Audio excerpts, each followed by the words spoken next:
Semuanya, sekarang ini aku pengen ngebahas tentang She-Hulk episode keempat. She-Hulk episode keempat ini dimulai dari Johnny Blaze, seorang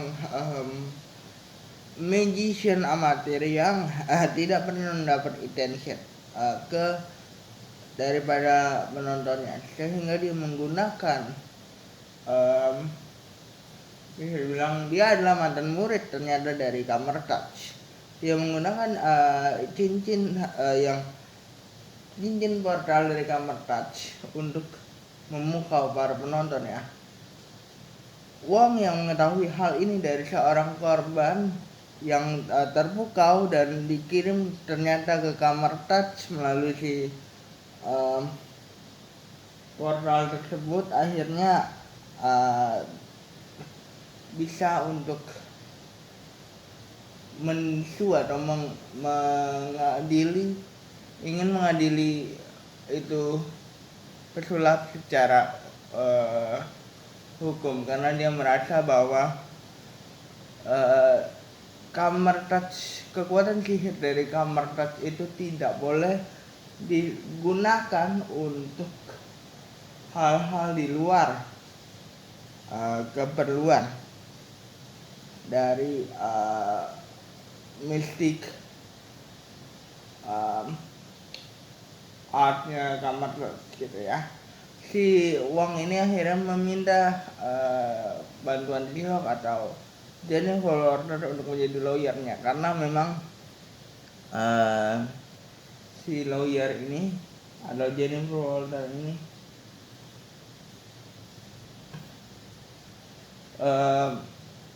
adalah lawyer of superhuman kan sekarang. Jadi si lawyer ini atau Jennifer Walters ini diminta bantuannya dari Wong untuk ke pengadilan atau menuntut secara hukum si Johnny Blaze, pesulap amatir tersebut. Johnny Blaze ini tidak berhenti sampai di situ. Setelah persidangan pertama dan somasi dari si Wong itu dilayangkan, dia menolak untuk disomasi karena dia merasa bahwa magic adalah magic hanya untuk hiburan, dan dia menipu hakimnya ketika dia menggunakan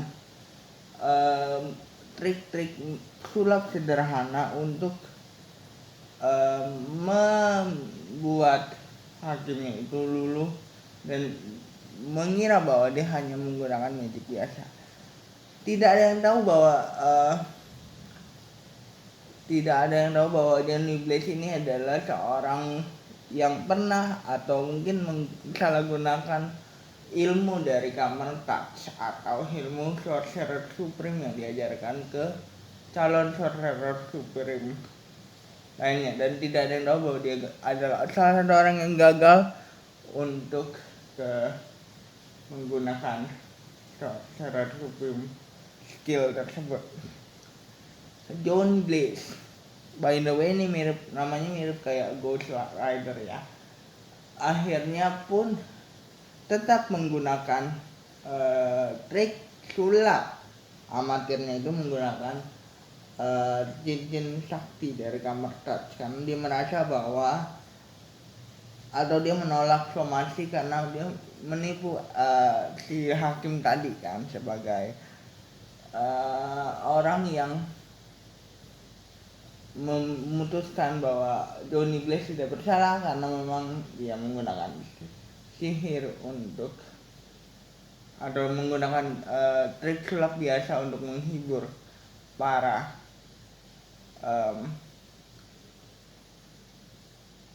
penontonnya. Dan si Johnny Blaze ini sebenarnya sempat dihadirkan si korbannya ini, wanita yang dikirim ke Kamar Touch, sehingga yang membuat Wong tahu bahwa sihir Kamar Touch disalahgunakan, sempat dihadirkan. Tapi wanitanya ini adalah penyuka sinetron garis keras gitu ya, yang selalu ngomongin sinetron kesukaan Wong dan memberikan spoiler tentang sinetron itu. Jadi nggak begitu kuat lah pembelaan dari Johnny Blaze, dari si korbannya Johnny Blaze tersebut kan.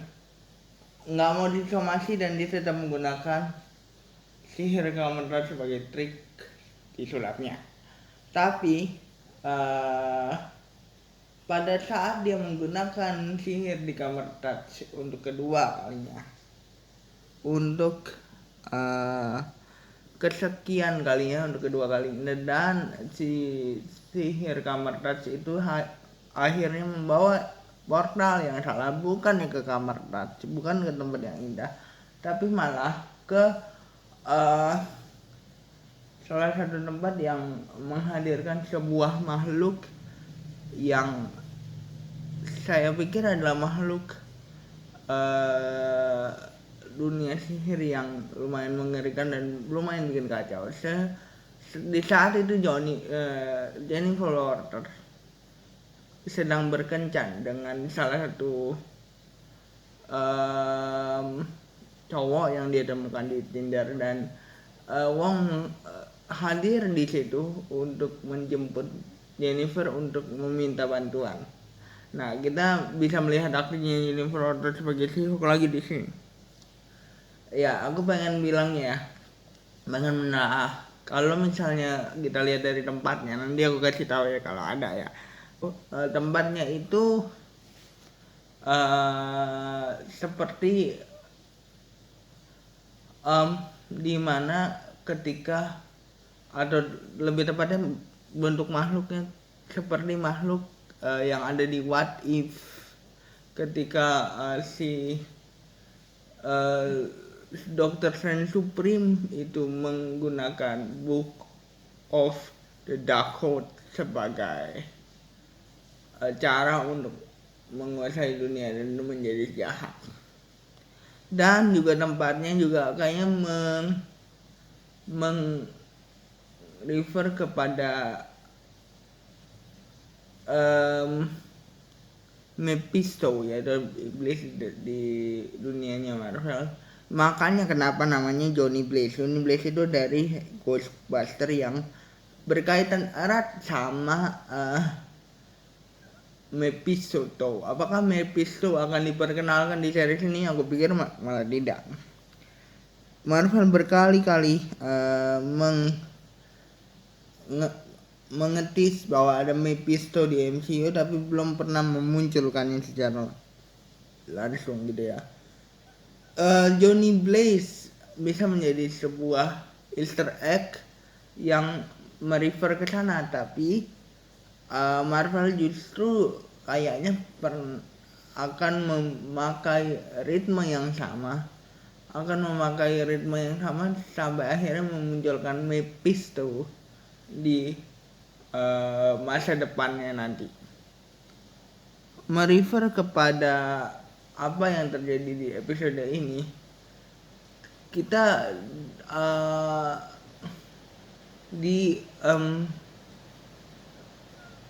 kasih lihat bahwa kayaknya She-Hulk akan banyak bersentuhan sama dunianya Doctor Strange.